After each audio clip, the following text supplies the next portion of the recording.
জন্মদিন মানেই নিজের জন্য একটুখানি বিশেষ অনুভূতি। আর এবছর আমারটা ছিল একটু অন্যরকম। গত 20শে অক্টোবর ছিল আমার জন্মদিন, কিন্তু ব্লগটা আপলোড করতে একটুখানি লেট হয়ে গেল। এদিন আমার হাজব্যান্ড আমার জন্য কিউট একটা সারপ্রাইজের আয়োজন করেছিল। সুন্দর একটা কেক, একটা ফ্লাওয়ার বুকে আর সাথে অনেক অনেক ভালোবাসা। আর এই পুরো আয়োজনে তাকে হেল্প করেছিল আমার ছোট 2 বোন। জন্মদিনের 2 দিন আগে সে কুইন্সে গিয়ে সুন্দর একটি কাস্টমাইজ কেক অর্ডার করে এসেছিল। কেকটি ডেলিভারি নেওয়ার পর তার মুখের হাসি দেখে তোমরা নিশ্চয়ই বুঝতে পারছো কেকটি কতটা কিউট ছিল। শুধু দেখতেই সুন্দর না, কেকটি খেতেও ভীষণ ভালো ছিল আর সবাই সেটা খুব পছন্দ করেছে।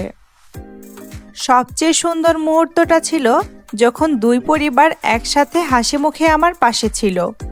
ভালোবাসা, হাসি আর আনন্দে ভরে উঠেছিল পুরো দিনটা। দেরিতে শেয়ার করছি, কিন্তু অনুভূতিটা একদম আগের মতোই উষ্ণ। ধন্যবাদ সবাইকে। ভালো থেকো সবাই, দেখা হবে পরের কোনো ভিডিওতে।